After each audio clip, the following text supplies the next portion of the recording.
नमस्ते मेरे प्यारे दोस्तों, स्वागत है आपका अपने यूट्यूब चैनल मोटिवेट PhD पर। बिहार दरोगा मेंस एग्जाम के लिए जो special double star test series चल रहा है वो हम लगातार आपको करवा रहे हैं सीरियल से। तो इस वीडियो में हम लोग टेस्ट नंबर 28 का यानी कि आज 11 मई 2026 को जो फुल लेंथ टेस्ट हुआ है वो इस वीडियो में डिस्कशन करेंगे। ठीक है, ये टेस्ट आप लोगों को लगाना अति महत्वपूर्ण है क्योंकि इसमें मोस्ट इंपॉर्टेंट प्रश्न भी है और अपडेटेड सारे प्रश्न भी रहेंगे। जैसे करंट अफेयर के भी क्वेश्चन रहेंगे तो अपडेटेड पूरा मिलेगा, इसलिए ये वाला लगाना आपके लिए काफ़ी महत्वपूर्ण रहेगा। ठीक है, और इसके साथ ही हम आपको सब्जेक्ट वाइज आपको बिहार दरोगा मेंस पेड बैच वाला जो है वो भी हम करवाने की कोशिश करते हैं, यानी कि जब टाइम मिलता है तो हम आपके लिए वो भी वीडियो तैयार करते हैं, जिसमें कि फिजिक्स केमिस्ट्री बायोलॉजी करवा दिए हैं। तो काफ़ी लोगों को कमेंट आया कि सर ज्योग्राफी और हिस्ट्री का भी करा दीजिए ये सब। तो आपको अगले बार आपको रहेगा ज्योग्राफी का, हम आपको करवा देंगे पूरा एक ही वीडियो में। ठीक है, तो चलिए शुरुआत करते हैं। यहाँ पर हम लोग डबल स्टार टेस्ट नंबर 28। पहला प्रश्न क्या है, निम्नलिखित में से कौन सी गैस आसानी से द्रवीकृत हो जाती है? तो ये चार ऑप्शन दिया हुआ है, इसमें हाइड्रोजन है ना, मीथेन है, कार्बन मोनोक्साइड है, अमोनिया है। इसमें से बोला क्या, कौन सी आसानी से द्रवीकृत हो जाती है? तो इसका करेक्ट आंसर क्या होगा? Option number D. यहाँ पर अमोनिया जो है इसमें से सबसे आसानी से द्रवीकृत हो जाएगी। ठीक है, तो यहाँ पर NH3 करेक्ट आंसर है, अमोनिया। यानी कि NH3 का जो क्रांतिक ताप होता है, ये जो बाकी ऑप्शन में दिया हुआ है हाइड्रोजन, मीथेन और कार्बन मोनोक्साइड की तुलना में काफ़ी अधिक होता है, और जिस गैस का क्रांतिक ताप अधिक होता है उसे उतना ही आसानी से द्रवीकृत किया जा सकता है। तो ऑप्शन डी यहाँ पर करेक्ट आंसर है। ठीक है, इसका टेलीग्राम पर PDF हम पहले ही शेयर कर चुके हैं। ठीक है, डेली हम शेयर कर दें ताकि आप लोग एक बार खुद से टेस्ट लगा लें और उसके बाद इसको आंसर मिला लीजिए, ताकि आपका कितना मार्क्स आ रहा है ये आपको पता चले। ठीक है, तो लास्ट में कमेंट करके बताइएगा भी आपका कितना मार्क्स इसमें आया है। ठीक है, आज का टेस्ट में वर्ष 2025 में भारतीय अंतरिक्ष यात्री अंतर्राष्ट्रीय अंतरिक्ष स्टेशन का दौरा किस मिशन के माध्यम से किया था? काफ़ी इजी क्वेश्चन है कि 2025 में जो है भारतीय अंतरिक्ष यात्री, तो अभी हाल फिलहाल में अंतरिक्ष यात्री कौन जो अंतर्राष्ट्रीय अंतरिक्ष स्टेशन का दौरा किया था, तो शुभांशु शुक्ला किया था। किससे? एक्जियम 4 से किया था। तो ऑप्शन बी जो लगाए होंगे आपका करेक्ट आंसर है, शुभांशु शुक्ला किया था। किस रॉकेट से किया था? फॉल्कन 9 से किया था, और ये अमेरिका से हुआ था ये। और इसमें सबसे पहले अगर अंतरिक्ष यात्री पूछे तो राकेश शर्मा है, दूसरा में ये गए कौन? शुभांशु शुक्ला है ना। इनको अशोक चक्र भी अभी हाल फिलहाल में ही दिया गया, तो ये भी ध्यान रखना है शुभांशु शुक्ला को। नेक्स्ट, उत्तर लेंस में यदि वस्तु को 2f यानी फोकल लंबाई के 2 गुना पर रखा जाता है तो बनने वाली प्रतिबिंब कैसी होगी? 2f पर रखेंगे तो ये बनेगा कहाँ पर? तो इसका करेक्ट आंसर ये बनेगा 2f पर ही बनेगा, और वास्तविक उल्टा और समान आकार का बनेगा। ऑप्शन डी यहाँ पर करेक्ट आंसर है। ठीक है, अच्छा, ये उत्तर लेंस में ये ध्यान रखना आपको, जो वक्रता त्रिज्या होती है, फोकस जो दूरी होती है फोकस के दोगुने के बराबर होता है, r बराबर 2f होता है, याद रखना है। नेक्स्ट क्या है, निम्नलिखित कथनों पर विचार करें और कौन सा कथन सही है? तो इसमें से कौन सा कथन सही है बताना है। देखिए, पहला क्या है, ट्रोपोस्फेयर। ट्रोपोस्फेयर किसको बोलते हैं? तो देखिए, एक ट्रोपोस्फेयर है, स्ट्रेटोस्फेयर। ट्रोपोस्फेयर हो गया छो मंडल है, सबसे निचली परत जो होता है छो मंडल होता है। ठीक है, उसके ऊपर होता है आपको स्ट्रेटोस्फेयर यानी कि समताप मंडल, है ना। तो ट्रोपोस्फेयर यानी छो मंडल में लगभग सभी मौसम की घटनाएं होती है, ये बिल्कुल सही है। स्ट्रेटोस्फेयर यानी कि समताप मंडल में अधिकांश बादलों से मुक्त है, और इसमें ओजोन परत होता है, ये बात सही है। ओजोन परत किसमें? समताप मंडल में ही है, तो ये बात भी सही है। मेसोस्फेयर यानी कि मध्य मंडल की बात करेंगे, पृथ्वी की रक्षा करता है क्योंकि यह उल्का पिंडों को जलाती है, ये भी बिल्कुल सही है। तीनों कथन सही है, ऑप्शन यहाँ पर एक करेक्ट आंसर हो जाएगा। नेक्स्ट क्वेश्चन क्या है, देखिए, ये जो उपग्रह प्रक्षेपण यान श्रृंखला जो है, ये प्रथम पीढ़ी में कौन सा हुआ था? द्वितीय पीढ़ी, तृतीय पीढ़ी, चतुर्थ पीढ़ी मिलाना है। ठीक है, तो इसमें सबसे पहली जो पीढ़ी होगी, प्रथम पीढ़ी क्या होगा? स्टार्टिंग होगा SLV से, है ना, यानी कि सैटेलाइट लॉन्च व्हीकल से स्टार्ट होगा। ठीक है, अब उसके बाद नाम रखा जाने लगा, है ना। तो सैटेलाइट लॉन्च व्हीकल से स्टार्ट हुआ, यानी प्रथम पीढ़ी का हो जाएगा 1 का C। 1 का C कहाँ पर है? एक ही ऑप्शन में दिया हुआ, ऑप्शन डी यहाँ पर करेक्ट आंसर आपका हो गया है। ठीक है, तो ये चीज़ ध्यान रखना है। अब यहाँ पर देखते क्या, हालांकि सब मिला लेते हैं ना। तो SLV हो गया क्या? सैटेलाइट लॉन्च व्हीकल 1 का, यहाँ पर C हो गया। फिर द्वितीय पीढ़ी में क्या आया था? तो ये आया था ASLV यानी कि ऑगमेंटेड सैटेलाइट लॉन्च व्हीकल, यानी कि दूसरा, यानी कि हो जाएगा B। ठीक है, तृतीय पीढ़ी में कौन आया था? तो PSLV यानी कि polar satellite launch vehicle, polar satellite launch vehicle. फिर चतुर्थ पीढ़ी में है GSLV यानी जियो सिंक्रोनस सैटेलाइट लॉन्च व्हीकल, है ना। ऑप्शन डी यहाँ पर आपका आंसर आ चुका था एक ही ऑप्शन से। नेक्स्ट क्या है, कोशिका के आत्मघाती थैले किसे कहा जाता है? तो आत्मघाती थैला या तो आत्महत्या की थैली किसे बोलते हैं? तो हमेशा आपको याद करवाए थे क्या, क्वेश्चन देखते साथ आपको आंसर आसानी से याद आ जाएगा। क्या आत्महत्या मतलब क्या होता है? आत्मघाती यानी कि सुसाइड। सुसाइड में 2 सौ आ रहा है, तो 2 सौ देखेंगे किस में आ रहा है। देखिए यहाँ पर 2 सौ आ रहा है, लाइसोसोम, कभी नहीं भूलिएगा, ऐसे याद रखना है ना। तो लाइसोसोम क्या हो गया? आत्महत्या की थैली लाइसोसोम को कहा जाता है, ठीक है। 200 आ गया। और उसी प्रकार आपको याद रखना है क्या, इसे आत्महत्या की थैली लाइसोसोम हो गया। और ऊर्जा गृह है ना, कोशिका का पावर हाउस या तो कोशिका का ऊर्जा घर, ये किसे कहा जाता है? माइटोकॉन्ड्रिया को कहा जाता है, ठीक है। अब प्रोटीन की फैक्ट्री किसे कहा जाता है? राइबोसोम को कहा जाता है, ठीक है। और ये जो लाइसोसोम है ना, इसका निर्माण कहाँ होता है? तो गोल्जी बॉडी में होता है ना, गोल्जी उपकरण में होता है, ये भी ध्यान रखना है, ठीक है। ये चारों के बारे में मोस्ट इंपोर्टेंट चीजें ध्यान रखना है। फिर समझिए, आत्महत्या की थैली लाइसोसोम, ऊर्जा का गृह जो है माइटोकॉन्ड्रिया, प्रोटीन का फैक्ट्री राइबोसोम, यानी प्रोटीन का संश्लेषण कहाँ होता है? राइबोसोम में होता है। और गोल्जी बॉडी में क्या? लाइसोसोम का निर्माण होता है, ठीक है। ये इसका आविष्कार भी पूछा जाता है सबका, तो याद रखना है आपको। माइटोकॉन्ड्रिया की खोज किसने किया था? इसका खोज किया था Albert bone Kolliker, Albert bone Kolliker ने किया था, ठीक है। और ये जो लाइसोसोम है, इसका खोज किसने किया था? तो डी दुबे ने किया था, डी दुबे है ना, डी दुबे। इसको आसानी से याद रखना कैसे, देखिए जो रिपीटेशन वाला आपको बताया ना कि आत्महत्या नहीं सुसाइड 200 रिपीट होगा है ना, 100 सुसाइड लाइसोसोम, और इसका जो खोज है किया है वो उसमें भी रिपीट हो रहा है, देखिए डी दुबे है ना, डी डी रिपीट हो रहा है, डी दुबे। तो ये आसानी से याद रहेगा, आपको कन्फ्यूजन नहीं होगा ना। राइबोसो जैसे गोल्जी बॉडी का बात करेंगे, तो इसका खोज किसने किया था? तो इसका क्या था? केमिलो गोल्जी है ना, तो केमिलो गोल्जी के नाम पर ही इसका नाम रखा गया था, गोल्जी उपकरण, गोल्जी बॉडी। राइबोसोम का खोज किसने किया था? तो जॉर्ज पेलेड ने किया था। किसने? जॉर्ज पेलेड ने राइबोसोम का खोज किया था, ठीक है। तो ये याद रखना है, तो सभी चीज़ें ध्यान रहेगा। नेक्स्ट क्या है? ब्लास्ट फर्नेस, भट्टी से प्राप्त लोहे को क्या कहा जाता है? तो पिग आयरन कहा जाता है ना, ऑप्शन बी यहाँ पर सही है, पिग आयरन। पिग आयरन मैंने ब्लास्ट फर्नेस, भट्टी से प्राप्त लोहे को कच्चा लोहा कहा जाता है। क्वेश्चन नंबर 8 में क्या है? निम्नलिखित में से कौन सा एंजाइम प्रोकैरियोटिक्स में डीएनए प्रतिकृति के दौरान आरएनए प्राइमर को हटाने के लिए मुख्य रूप से उत्तरदायी है? तो ये है DNA polymerase 1, DNA polymerase 1 correct answer है, ऑप्शन डी। नेक्स्ट क्वेश्चन है मैथ का, तो इसको सॉल्व कीजिएगा। पूछा क्या? उपर्युक्त में से असत्य का चयन करें। तो देखिए 4 अंकों की बड़ी से बड़ी संख्या जो पूर्ण घन है, तो ये है, ये तो सही है ना, 92 61, ये 4 अंकों की बड़ी संख्या जो कि पूर्ण घन है। किसका घन है? 21 का क्यूब कीजिएगा तो ये आ जाएगा। 2203 में बोला सबसे छोटी 6 मतलब कि सबसे छोटी 6 है, जिसे जोड़ने से योगफल एक पूर्ण वर्ग बन जाएगा। तो 2206 जोड़िएगा 3 में, 2203 में क्या हो जाएगा? 2209 हो जाएगा, ठीक है। तो ये पूर्ण वर्ग बन जाएगा, और सबसे छोटी 6 ही है, ये भी सही है, यानी कि ये 2209 किसका होगा मालूम? ये होगा 47 का वर्ग है ना, तो ये भी सही है, दोनों कथन सही है। पूछा असत्य कौन सा है? तो असत्य इनमें से कोई नहीं है, यानी ऑप्शन सी करेक्ट आंसर हो जाएगा, क्योंकि दोनों सत्य है। नेक्स्ट क्या है? निम्न में से भिन्न आकृति को पहचानिए, है ना। तो भिन्न आकृति देखिए, इसको देखिएगा और इसको देखिएगा और इसको देखिएगा, तो सब क्या है? इधर जैसे इधर किया हुआ है, इधर क्या हुआ है, मतलब किसी किसी में ज़्यादा लाइन खिंचा हुआ है, लेकिन ये वाला सब देखिए तिरछा तिरछी पूरा एकदम क्रॉस है ना, ये वाला अलग है। ऑप्शन डी करेक्ट आंसर है। नेक्स्ट क्वेश्चन क्या है? निम्नलिखित में से किसे पृथ्वी पर सबसे ऊंचा ज्ञात वृक्ष माना जाता है? सबसे ऊंचा सबसे लंबा कौन सा? सिकोया वृक्ष है ना, ऑप्शन बी करेक्ट आंसर है। विस्फोटक बीज फली जो बहुत तेज वेग से बीज छोड़ती है, बहुत तेज विस्फोटक है, क्या है? विस्फोटक बीज फली है ना, यानी विस्फोट करके आवाज करके ये बहुत तेज वेग से बीज छोड़ती है, उन्हें लंबी दूरी तक भेजती है। निम्नलिखित में से किस में ये देखा जाता है? तो ये देखा जाता है किसमें? इम्पेतियंस में, इम्पेतियंस करेक्ट आंसर है, क्या इसमें? इम्पेतियंस में, ठीक है। जैसे सिंहपर्णी की बात करेंगे, तो इसका बीज जो है हवा के द्वारा फैलता है, सिंहपर्णी का बीज हवा के द्वारा फैलता है। नारियल का बीज जो है पानी के द्वारा फैलता है। और सालविया की बात करेंगे, तो इसमें परागण कीटों के माध्यम से होता है।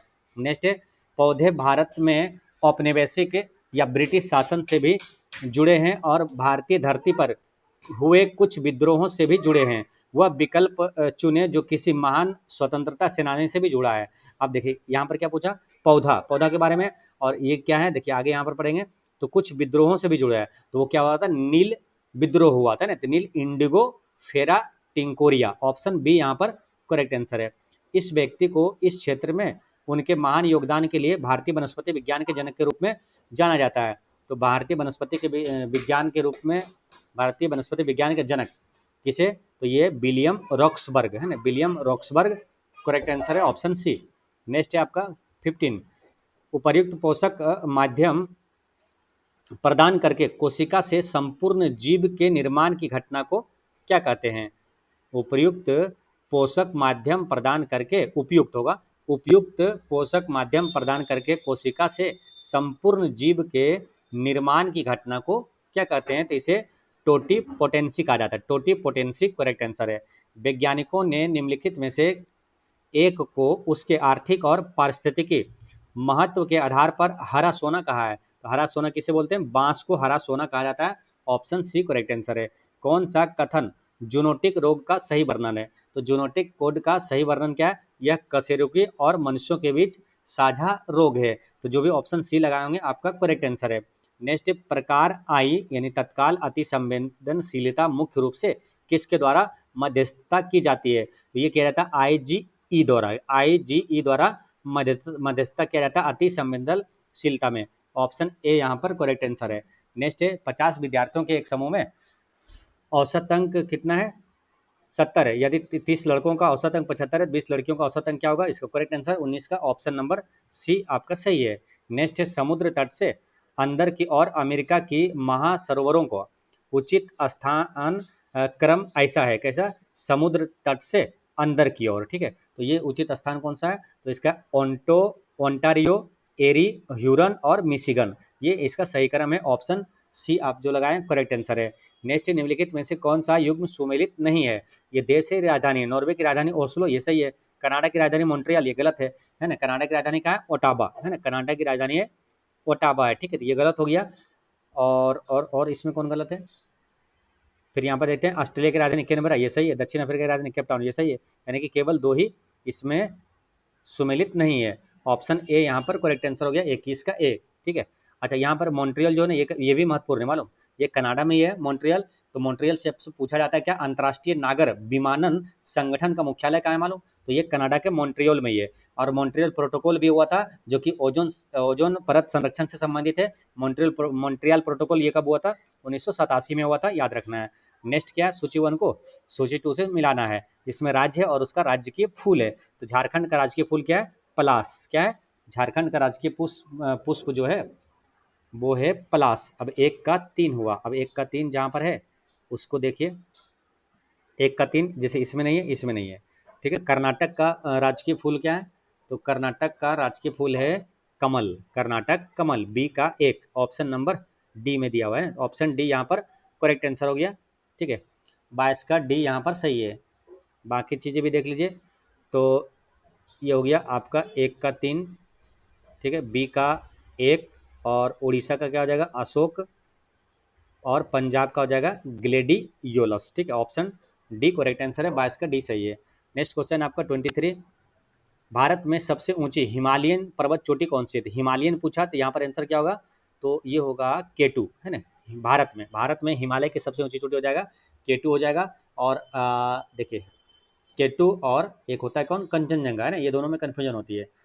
तो K2 जो है भारत में हिमालयन पर्वत चोटी है, ये पियोके में स्थित है। अगर पूछे सिंपल भारत की सबसे ऊंची चोटी कौन है, तो ये हो जाएगा कंचनजंगा। कंचनजंगा की ऊंचाई कितनी मालूम? वो है 85-86 मीटर है, ठीक है। जबकि K2 है, हालांकि ये पियोके में है, इसका है 86-11 मीटर है ऊंचाई, ठीक है। तो हिमालय में ये पड़ता है। हिमालयन पर्वत चोटी सबसे ऊंची K2 है। इसे कोई गोडविन अस्टीन भी कहा जाता है। और ये अगर बात करेंगे माउंट एवरेस्ट, ये दुनिया में सबसे ऊंची चोटी है। नंदा देवी चोटी कहाँ? उत्तराखंड में। नेक्स्ट, निम्नलिखित में से कौन सा युग्म सुमेलित नहीं है? जैव मंडल आरक्षित क्षेत्र और राज्य। शेषचलम, ये तमिलनाडु में क्या? नहीं, ये आंध्र प्रदेश में। कहाँ पर है? तो ये आंध्र प्रदेश में है शेषचलम, ठीक है। तो ये सुमेलित नहीं है, तो यही आंसर हो जाएगा, है ना। 24 का एक करेक्ट आंसर है।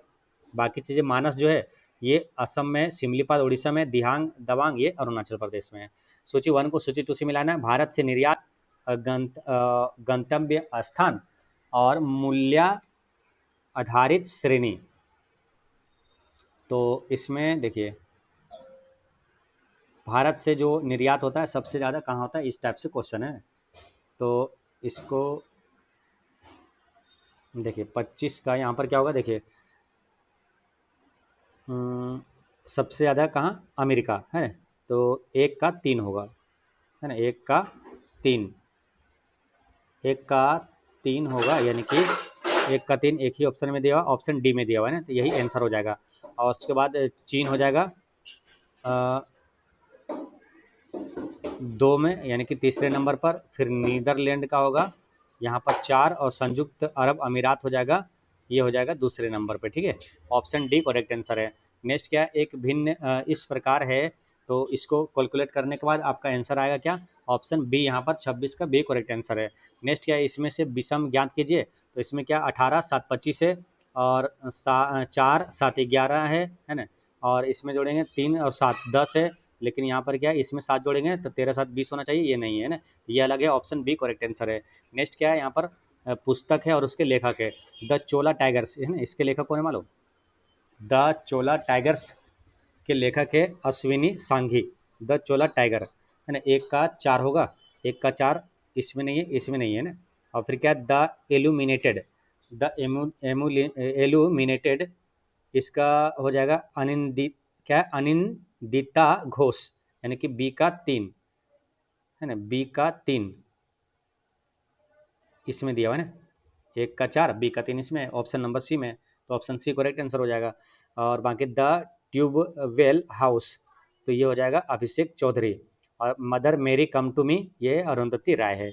नेक्स्ट क्वेश्चन नंबर 29, इसमें क्या है, CRISPR एक तकनीक है ना, CRISPR का तकनीक है, तो ये किससे संबंधित है, तो ये हो जाएगा जीन एडिटिंग का है, किसका, जीन एडिटिंग का, है ना, ऑप्शन डी यहाँ पर करेक्ट आंसर है। रसायन क्षेत्र में यानी केमिस्ट्री में 2025 का नोबेल पुरस्कार 3 लोगों को मिला था, तो वही पूछ रहा है क्या कि पुरस्कार प्राप्त करने वाले वैज्ञानिक जो किन देशों से है, तो देखिए इसमें 3 लोगों को मिला था, एक था सुसुम कितागावा, फिर रिचर्ड रॉबसन और उमर एम यागी। तो सुसुम कितागावा ये जापान से था, और रिचर्ड रॉबसन ऑस्ट्रेलिया के था, और उमर एम यागी ये अमेरिका का था, है ना, यानी ऑप्शन बी करेक्ट आंसर है। नेक्स्ट एक कथन दिया हुआ है निष्कर्ष है, तो देखिए इसमें क्या है, द्रव्यमान m का एक वस्तु मुक्त रूप से गिर रही है और उसका त्वरण अस्थिर रहता है, ठीक है। फिर निष्कर्ष क्या है, वस्तु की वेग समान रूप से बढ़ती है, तो ये स्टेटमेंट यहाँ पर सही है, वस्तु का वेग समान रूप से बढ़ती है। वस्तु का त्वरण उसके द्रव्यमान पर निर्भर करता है, तो ये गलत है, क्योंकि मुक्त रूप से गिरती हुई वस्तु जो है का त्वरण स्मॉल जी होता है, जो वस्तु के द्रव्यमान पर निर्भर नहीं करता है, तो केवल एक सही है, ऑप्शन डी जो लगाएं आपका सही है। नेक्स्ट है, एक कृष्णपिंड यानी कि ब्लैक बॉडी एक आदर्श अवशोषक तथा विकिरक होता है। निष्कर्ष में क्या, कृष्णपिंड से विकिरण परावर्तित नहीं होता है, तो ये बात सही है, कृष्णपिंड से विकिरण परावर्तित नहीं होता है। कृष्णपिंड उच्च तापमान पर अधिक ऊर्जा विकिरित करता है, ये भी सही है, दोनों सही है, ऑप्शन सी आपका करेक्ट आंसर है। नेक्स्ट है, आवेशित धात्विक गोले के अंदर विद्युत क्षेत्र शून्य होता है, ये बात सही है, गोले का अंदर जो रहता है ना वो क्या विद्युत क्षेत्र शून्य रहता है, और चालक में आवेश जो है केवल बाहरी सतह पर ही स्थित होता है, तो ये भी यही बात है कि इसी कारण यही कारण है कि अंदर शून्य होता है, केवल बाहरी सतह पर रहता है ना, तो यहाँ पर आंसर क्या होगा, तो करेक्ट आंसर है, दोनों सही है और सही व्याख्या भी कर रहा है, ऑप्शन डी करेक्ट आंसर है। नेक्स्ट क्या है, दिए गए विकल्प में से लुप्त संख्या ज्ञात करना है, ये क्या गया, 5 चौक 20 और 3 का ये 3 23 हो गया, 7 छक 42 चरते 12 जोड़ेंगे क्या आएगा 54, तो उसी प्रकार 11 दूनी 22 और यहाँ पर क्या होगा जो कि 40 आ जाए तो 9 दूनी 18 है ना, जोड़ेंगे 40 आ जाएगा, तो यहाँ पर क्या होगा 2, ऑप्शन नंबर क्या हो जाएगा बी करेक्ट आंसर है। नेक्स्ट क्वेश्चन है, दी गई आकृति में कितने त्रिभुज है, तो इसको काउंट कीजिएगा, तो आएगा ऑप्शन नंबर डी यानी कि 18 इसमें त्रिभुज है। नेक्स्ट क्वेश्चन आपका 36, इसमें मिलान करना है, विशिष्ट सूकर कटक ये किस क्षेत्र में ये पड़ता है ना, विशिष्ट सूकर कटक, तो ये लघु हिमालय में, ठीक है। समतल सतह की संरचनात्मक घाटी, तो ये होगा हिमाचल और शिवालिक के मध्य, बी का 4 है ना, ए का क्या हुआ था 2, ए का 2 एक ही ऑप्शन में है मालूम, ऑप्शन नंबर डी में, और बी का 4 हो जाएगा, यानी ऑप्शन डी करेक्ट आंसर है। फिर यहाँ पर मिला लीजिए चौड़ी अभिनति घाटियाँ, चौड़ी अभिनति घाटियाँ हो जाएगा ये हिमाद्री और हिमाचल के मध्य, हिस्पर हिमनद ये होगा हिमाद्री में, ठीक है, ऑप्शन डी आपका करेक्ट आंसर है यहाँ। नेक्स्ट क्वेश्चन क्या है, 37 में निम्न में से कौन से राज्य लगभग समान आकृति के, तो कौन सा राज्य लगभग समान आकृति का, बिहार और झारखंड। नेक्स्ट निम्न में से कौन सा कथन सही नहीं है, तो देखिए सतपुड़ा पश्चिम से पूर्व की ओर फैली है, तो ये सही है कि सतपुड़ा जो है ये क्या है पश्चिम से पूर्व की ओर फैली है इस तरह, है ना। फिर भारत के मध्य भाग में सतपुड़ा को महादेव श्रेणियों के रूप में जाना जाता है, ये भी सही है। सतपुड़ा प्रायद्वीपीय पठार का उत्तरी सीमा है, ये भी सही है। और सतपुड़ा जो श्रेणी है विंध्य श्रेणी से लंबी है, ये गलत है, क्योंकि विंध्य जो श्रेणी है ये सतपुड़ा से लंबी है ना, सतपुड़ा श्रेणी लंबी नहीं है, क्योंकि विंध्य श्रेणी लगभग 1050 से 1200 किलोमीटर है, जबकि सतपुड़ा श्रेणी जो है 900 से 950 किलोमीटर है। तो चौथा वाला गलत है, ऑप्शन ए करेक्ट आंसर है। नेक्स्ट क्या, थार के रेगिस्तान में मरुस्थली क्या है? तो मरुस्थली क्या हो जाएगा? तो निम्न वर्षा और गतिशील रेत का क्षेत्र। नेक्स्ट है, ये क्या नदी है और उसका उद्गम है? तो यहाँ पर देखिए महानंदा नदी, इसका उद्गम कहाँ है? महानंदा नदी, इसका उद्गम हो जाएगा कहाँ? सिक्किम में, है ना। एक का चार हो जाएगा, ठीक है। और फिर क्या, बागमती नदी की बात करेंगे तो ये हो जाएगा शिवपुरी श्रेणी, नेपाल से निकलती है ये। और कमला नदी हो जाएगा महाभारत श्रेणी, नेपाल। और घाघरा हो जाएगा ये नामपा, नेपाल से, ठीक है। ऑप्शन डी यहाँ पर करेक्ट आंसर है, 40 का डी सही है। नेक्स्ट क्वेश्चन है आपका 41, इसमें क्या, लुप्त पद ज्ञात करें। तो लुप्त पद ज्ञात करना है, तो इसमें क्या किया है, ये दोनों का अंतर कितना है? 3, और गुना कर दिया है 3 तो 9 आ गया। ये दोनों का अंदर कितना है? 2, और इसमें गुना किया है कितना? 4। ये दोनों का अंतर कितना है? 7। तो ये 3 गुना 4 गुना, अब यहाँ 5 गुना कर देंगे, 7 × 5 = 35। Option number C correct answer है। नेक्स्ट क्या है, एयर इंडिया फ्लाइट 171 के बारे में कथन पढ़िए और फिर बताना है आंसर कौन सा होगा, सही कौन कौन सा है ना। देखिए ये जो एयर इंडिया फ्लाइट 171, ये 12 जून 2025 को अहमदाबाद में क्रैश हुआ था, तो ये सही है, ठीक है। फिर क्या है, यह हिथ्रो हवाई अड्डा लंदन उतरना था इसको, ये भी सही है। इसमें 260 यात्रियों की मृत्यु हुई, ये गलत है। आधिकारिक रूप से जो है ना 245 लोगों की मृत्यु हुई थी ना, ये वाला गलत है। फिर क्या, यह बोइंग 787 और 8 ड्रीम लाइनर था, ये भी सही है। 1, 2 और 4 सही है, 1, 2, 4 ऑप्शन डी में दिया हुआ है, ऑप्शन डी यहाँ पर करेक्ट आंसर है। नेक्स्ट क्वेश्चन है, खो खो विश्व कप के बारे में सही कथन कौन सा है? यह मुंबई में आयोजित हुआ था 2025 में, सही है। यह फरवरी 2025 में आयोजित हुआ था, ये भी सही है। भारत विजेता और नेपाल उपविजेता रहा, ये भी सही है। उपर्युक्त सभी विकल्प सही है, ऑप्शन डी करेक्ट आंसर है। इंटरेस्टिंग बात क्या रहा था, जो पुरुष खो खो विश्व कप है वो भी भारत जीता था, और महिला खो खो विश्व कप वो भी भारत जीता था, और दोनों में उपविजेता दोनों में नेपाल रहा था, ठीक है। ये चीज़ ध्यान रखना है। चलिए नेक्स्ट क्वेश्चन क्या है कि दिया यह है कि 100 रुपये का सिक्का RSS के 100 वर्ष पूर्ण होने पर जारी किया गया था, तो ये स्टेटमेंट सही है यहाँ पर, ठीक है। और भारतीय मुद्रा पर भारत माता प्रथम बार दर्शाई गई उपयुक्त वक्तव्यों के प्रकाश में नीचे दिए गए विकल्पों में से कौन सा सही है? दोनों कथन सही है, लेकिन व्याख्या नहीं कर रहा है, ऑप्शन बी करेक्ट आंसर है। नेक्स्ट है, दुबई में भारत का Asia cup cricket trophy Mohsin Naqvi द्वारा किए हैसियत भूमिका से दी जानी थी, तो यहाँ पर इसका करेक्ट आंसर क्या है? देखिए वह पाकिस्तान के गृह मंत्री है, और वह एशिया क्रिकेट परिषद के अध्यक्ष है, वह पाकिस्तान क्रिकेट बोर्ड के अध्यक्ष है, तो ये सभी सही है, ऑप्शन डी करेक्ट आंसर है। नेक्स्ट है, संयुक्त राज्य अमेरिका में संघीय सरकार का वित्तीय वर्ष क्या है? तो अमेरिका में जो वित्तीय वर्ष है वो क्या है? 1 अक्टूबर से 30 सितंबर है। भारत में वित्तीय वर्ष कब से कब तक है? तो 1 अप्रैल से 31 मार्च तक है ना वित्तीय वर्ष भारत में, ठीक है। नेक्स्ट क्वेश्चन है आपका 47, इसमें सीरीज में अगला नंबर खोजें। अगला नंबर इसका करिएगा तो करेक्ट आंसर आएगा, ऑप्शन नंबर सी यहाँ पर सही है। निम्न दिए गए घन फेस में कौन सा नंबर 5 के सामने है? तो इसको बनाने के लिए आपको बताए भी थे, यानी कि 6 सतह इस तरह से बना देना है। तो ये 4 जो सामने दिख रहा है 4 हो गया, और एक ऊपर एक नीचे, और दोनों जैसे 2 डाइस दिया हुआ है उसमें से एक सतह समान वाला लेना है। 2 से जैसे 3 ज़्यादा दे दे डाइस, यहाँ 2 दिया, ठीक है, 3 दे दे 4 दे दे, तो एक सतह समान वाला 2 डाइस लेना है। तो एक सतह समान, यानी जैसे यहाँ पर 2 समान है, यहाँ 2 2 समान है, ठीक है। तो अब 2 एक ही अंक जो है, एक सतह समान है 2, अब 2 से क्या करना है? क्लॉकवाइज घुमाना है ना। 2 3 1, अब लिखते जाना है, यहाँ पर 2 यहाँ लिख दीजिए, 2 कॉमन था, और 3 1, फिर यहाँ पर से घुमाना है 2 4 5, तो 2 के बाद यहाँ पर आगे बढ़ाना है 4 और 5 लिखना, ठीक है। अब देखिए अपोजिट पूछा किसका, 5 का, तो 5 का अपोजिट क्या, 1 है ना। 4 का अपोजिट पूछता तो हो जाता 3, 2 का अपोजिट पूछता तो इसका नीचे वाला, सबका आंसर आ जाएगा आसानी से। तो 5 का अपोजिट क्या हो जाएगा, 1 हो जाएगा। ऑप्शन यहाँ पर डी करेक्ट आंसर है। नेक्स्ट क्या, निम्न में से कौन एक किसी देश का आधारभूत संरचना का उदाहरण नहीं है।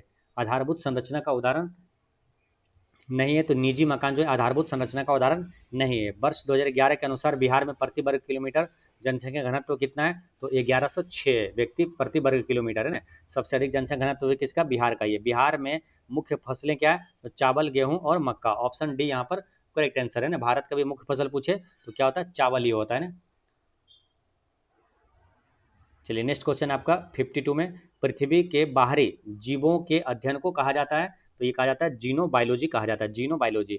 नेक्स्ट है, नए नामित एग्रियोडोंटो सारस हेल्स पेत्रे का जीवाश्म कहाँ मिला है, तो नए नामित एग्रियोडोंटो सारस हेल्स पेत्रे का जीवाश्म जो है इंग्लैंड में मिला था ना, जो कि ऑप्शन में कहीं नहीं है। तो ऑप्शन यहाँ पर डी करेक्ट आंसर हो जाएगा, 53 का डी। नेक्स्ट है कि it should have been you, it should have been you पुस्तक किसने लिखी है, तो इसके लेखक है ये एंड्रिया मारा, एंड्रिया मारा करेक्ट आंसर है।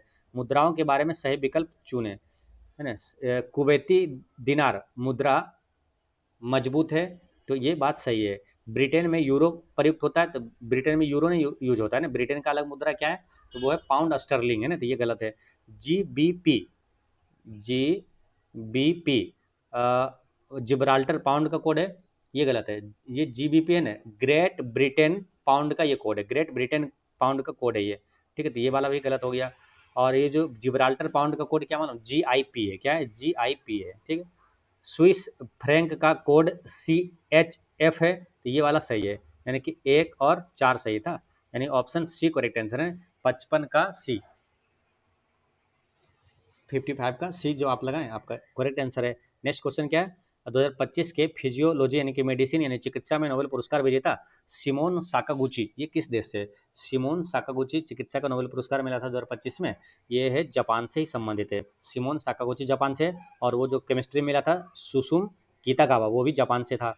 नेक्स्ट है, सीरीज को देखें और एक स्थान को पूर्ण करें, तो यहाँ पर F है, तो यहाँ पर देख सकते हैं क्या होगा, तो यहाँ पर देखिए D है, फिर C है, एक एक घट रहा है ना, इधर B है, यानी F में एक घटा दीजिए, फिर E होगा, यहाँ पर क्या E, फिर इसमें क्या हो रहा है 2 गुना, फिर देखिए यहाँ पर क्या हो रहा है 8 दूनी 16 दूनी 32, यानी कि 2 गुना 2 करिए 4 है ना, यानी कि 2 दूना 4 दूनी 8 दूनी 16 दूनी 32, यानी कि 4 होना चाहिए, E 4, option number B.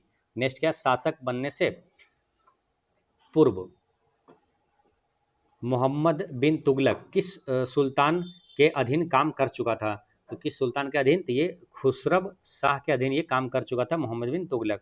Haldi Ghati के युद्ध में मुगल सेना का नेतृत्व किसने किया था, तो मुगल सेना का नेतृत्व हल्दी घाटी के युद्ध में किया था किसने मालूम, ये मानसिंह और आसाफ खान ने किया था। 2 और 4, ऑप्शन सी करेक्ट आंसर है। शेर शाह के शासनकाल में शब्दावली राय किस क्षेत्र से संबंधित था, तो राय ये संबंधित है भू राजस्व से ना, भू राजस्व करेक्ट आंसर है। शेरशाह का मकबरा कहाँ है, सासाराम में। नेक्स्ट क्या, निम्नलिखित में से कौन एक सही सुमेलित नहीं है, फोर्ट विलियम कॉलेज की स्थापना 1800 में हुआ था, ये बात सही है। कोलकाता हिंदू कॉलेज की स्थापना 1798, ये गलत है, ये हुआ था 1817 में हुआ था ना, 1817 में, तो यही सुमेलित नहीं है, यही आंसर हो जाएगा। बाकी कोलकाता मदरसा 1781 सही है, बनारस का संस्कृत कॉलेज 1791 सही है। नेक्स्ट क्या है, निम्नलिखित में से किसे प्रसिया यानी ईरान के शाह के दरबार में ब्रिटिश दूत के रूप में लॉर्ड ब्लेजली के काल में भारत से भेजा गया था, तो भारत से किसे भेजा गया था ये पूछा आपसे ना। तो इसमें देखिए जॉन मेल कोलम को भेजा गया था और मेहदी अली खान को भेजा गया था, ये दोनों को भेजा गया था, ऑप्शन सी करेक्ट आंसर है।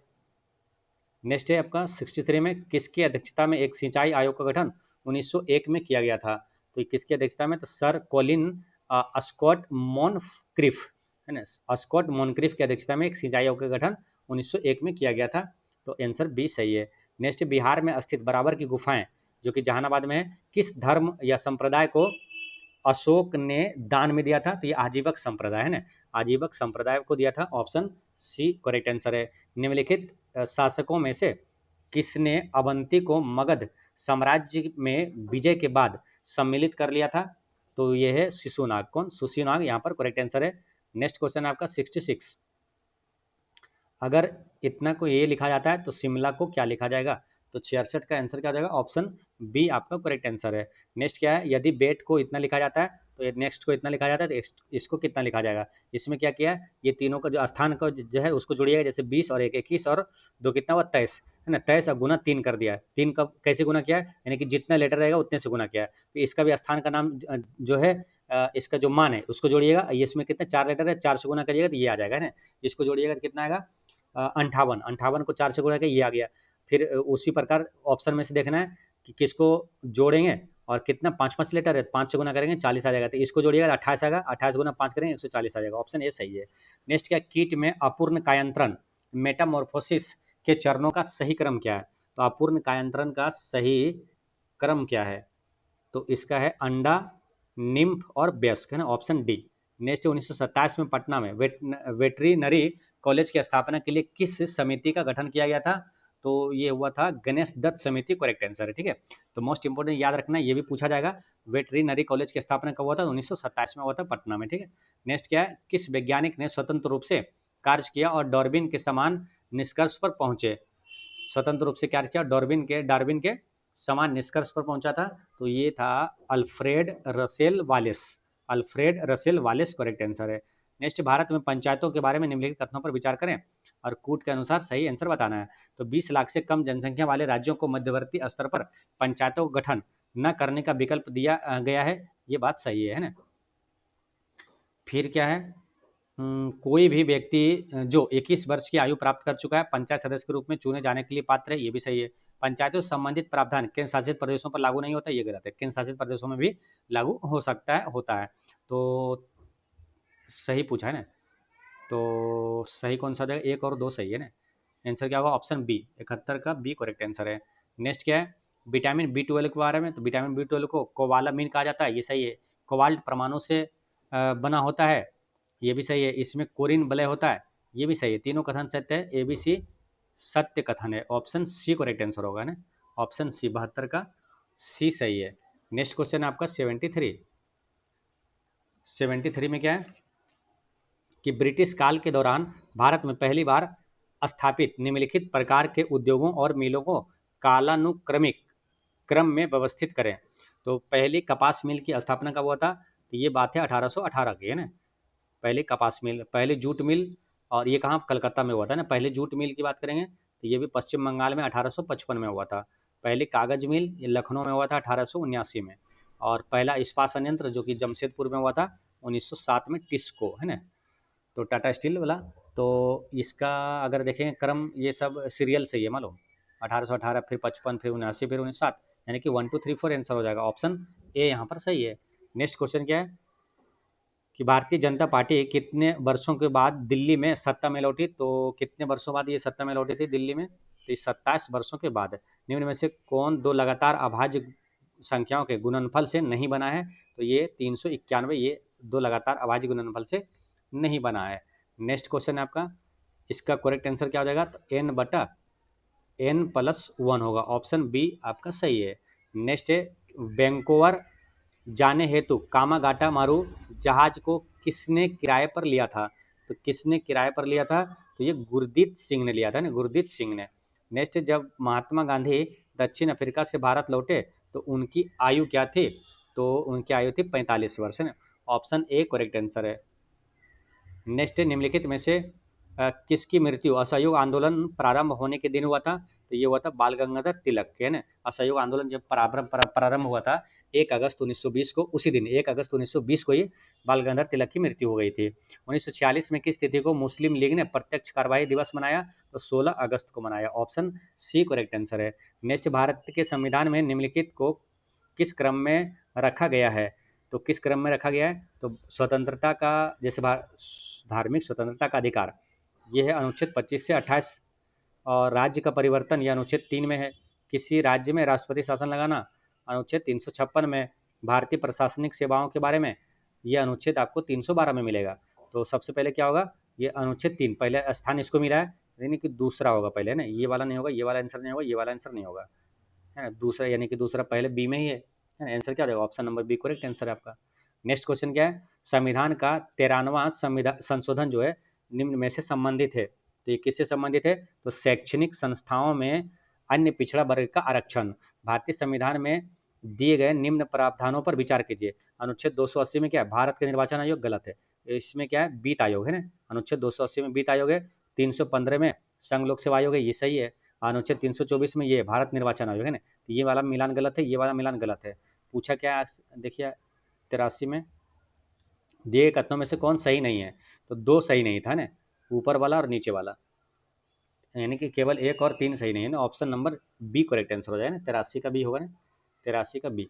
नेक्स्ट क्या है, मैथ का क्वेश्चन है, इसमें क्या होगा, 84 का करेक्ट आंसर हो जाएगा, ऑप्शन बी करेक्ट आंसर है। नेक्स्ट क्या है, एक मूलधन को एक निश्चित दर पर 2 वर्ष के लिए साधारण ब्याज पर रखा गया है। यदि 3% अधिक होती तो ब्याज 300 रुपया अधिक होता, तो मूलधन ज्ञात करें, है ना, ये देखते के साथ बना देना है। 2 वर्ष के लिए साधारण ब्याज पर रखा गया, अगर 3% अधिक होता, ठीक है, तो क्या होता, 2 वर्ष में कितना अधिक होता, 3 दूनी 6% अधिक होता, तो प्रतिशत में 6% अधिक होता, वो रुपया में कितना अधिक बोल रहा है, 300 रुपया अधिक हुआ, यानी कि 6% का मान कितना है, 300 रुपया। तो 6% का मान यहाँ पर लिखेंगे क्या, 300, तो 1% का मान क्या हो जाएगा, तो ये 50 बार में कटेगा, 1% का मान हो जाएगा 50, ठीक है। तो 100% का मान निकाल दीजिए, वही मूलधन होगा, तो 100% इसमें 2 शून्य गुना कर दीजिए, आंसर क्या है, option A C correct answer है। नेक्स्ट क्या है, 12 का योग 30 सिक्कों का योग के बराबर है, इसका करेक्ट आंसर हो जाएगा 86 का ए, इसको कैलकुलेट करिएगा, आ जाएगा आंसर 86 का ए। नेक्स्ट क्या है, री थिंकिंग डेमोक्रेसी का लेखक कौन है, तो री थिंकिंग, ये रजनी कोठारी है, री थिंकिंग डेमोक्रेसी के लेखक रजनी कोठारी है। किस प्रधानमंत्री के कार्यकाल के दौरान संविधान का पुनरावलोकन के लिए राष्ट्रीय आयोग बना था, तो संविधान का पुनरावलोकन के लिए राष्ट्रीय आयोग बना था 2000 में, उस समय कौन थे, अटल बिहारी वाजपेयी थे। नेक्स्ट है, भारतीय सर्वोच्च न्यायालय बुरे कानून को वैध घोषित नहीं कर सकता है, तो यह स्टेटमेंट तो सही है। बुरे कानून को, अच्छा, बुरे कानून को वैध घोषित नहीं कर सकता है, तो ये बिल्कुल सही है, वैध घोषित नहीं कर सकता बुरे कानून को। भारतीय सर्वोच्च न्यायालय कानून द्वारा स्थापित प्रक्रिया का अनुपालन करता है, ये भी सही है, और सही स्पष्टीकरण भी है, ऑप्शन डी करेक्ट आंसर है। नेक्स्ट है, सूची 1 को सूची 2 से मिलाना है। प्राक्कलन समिति की बात करेंगे, तो ये क्या करता है, देखिए प्राक्कलन समिति जो कि केवल लोकसभा के 30 सदस्य इसमें होता है, तो प्राक्कलन समिति ये व्यय में किफ़ायत के लिए सुझाव देता है ना, व्यय में यानी खर्च में जो किफ़ायती खर्च के लिए सुझाव देता है। 1 का 2, अब 1 का 2 एक ही ऑप्शन में है, बी में, यानी आंसर क्या आ गया आपका, बी करेक्ट आंसर है। बाकी लोक लेखा समिति क्या हो जाएगा, ये हो जाएगा विनियोजित लेखा की परीक्षा, है ना। अधीनस्थ विधायन, ये हो जाएगा विधानमंडल द्वारा पारित कानून के अंतर्गत कार्यकारी विभाग। सार्वजनिक उपक्रमों से संबंधित समिति, तो ये हो जाएगा सार्वजनिक क्षेत्र के उपक्रमों के कार्य कम चरण की समीक्षा, है ना, नाम से स्पष्ट, देखिए सार्वजनिक उपक्रमों से, तो यहाँ पर देखिए सार्वजनिक क्षेत्र के उपक्रमों से, ठीक है, ऑप्शन बी करेक्ट आंसर है। नेक्स्ट क्या है, भारतीय संविधान के अनुच्छेद 312 के अनुसार राज्यसभा राष्ट्रीय हित में नवीन अखिल भारतीय सेवा का सृजन कर सकती है, बिल्कुल सही है। राज्यसभा राष्ट्र हित के प्रशस्त ढंग से परिभाषित कर सकती है, तो ये भी सही है ना, और सही व्याख्या भी है, ऑप्शन डी करेक्ट आंसर है। नेक्स्ट क्या है, किसी चुनाव में विजेता को 70% मत प्राप्त हुआ तथा वह 1600 मतों से विजयी हुआ, देखिए संख्या में कितना, 1600 मतों से विजय हुआ, लेकिन प्रतिशत में अगर देखेंगे कितना प्रतिशत विजय हुआ, ये इसको मिला 70, तो दूसरे को कितना मिला होगा, 30 मिला होगा ना, तो विजय कितना अंतर हो जाएगा, दूसरे को 30 मिला, यानी कि 40% इसका अधिक है ना, 40 अधिक होगा ना, 70 माइनस 30 40, तो यानी 40% से ये जीता, और ये संख्या में इतना था, यानी 40% का मान क्या है, 1600, 40% का मान है 1600, तो 1% का मान क्या होगा, 1% के 40 से इसको भागा देंगे, 1% का मान होगा 40, तो 100 का क्या हो जाएगा, 4000, ऑप्शन डी करेक्ट आंसर है। नेक्स्ट क्या है, 93 का करेक्ट आंसर क्या हो जाएगा, ऑप्शन ए, यहाँ पर केवल एक कथन सत्य है। नेक्स्ट है आपका 94 में करेक्ट आंसर आएगा, इसको कैलकुलेट करने के बाद दोनों कथन असत्य है ना, 94 का डी। नेक्स्ट है आपका 95, इसमें क्या है, पंचायतों में अनुसूचित जाति और अनुसूचित जनजाति के आरक्षण का प्रावधान किस अनुच्छेद में दिया गया है, तो ये अनुच्छेद 243 के डी में है, 243 डी करेक्ट आंसर है। जनवरी 2015 में निम्न में से कौन सा एक नीति आयोग का प्रथम सीईओ नियुक्त किया गया था, नीति आयोग का प्रथम सीईओ कौन था, सिंधु श्री खुल्लर था, ठीक है। वर्तमान में अभी सीईओ कौन है, करंट अफेयर में याद रखना, वर्तमान में निधि छिब्बर है, निधि छिब्बर। वर्तमान में उपाध्यक्ष कौन है, अशोक लाहिड़ी, ये सब नया बना है, इसलिए मोस्ट इंपोर्टेंट करंट अफेयर है ना। नीति आयोग का प्रधान जो अध्यक्ष होता है प्रधानमंत्री, उपाध्यक्ष कौन है, अशोक लाहिड़ी, और सीईओ कौन है, निधि छिब्बर है। नेक्स्ट है, भारत में निम्न में से कौन एक कमिटी कर सुधार से संबंधित नहीं है, तो कर सुधार संबंधित नहीं है। देखिए रिफॉर्मर्स कमीशन ये कर सुधार से संबंधित है। ये तारामपोरे वाला ये नहीं है, तारामपोरे वाला ये पूंजी खाता परिवर्तन से संबंधित है, यही आंसर हो जाएगा। बाकी चलैया समिति ये कर सुधार से, केलकर है ना, कर सुधार से है।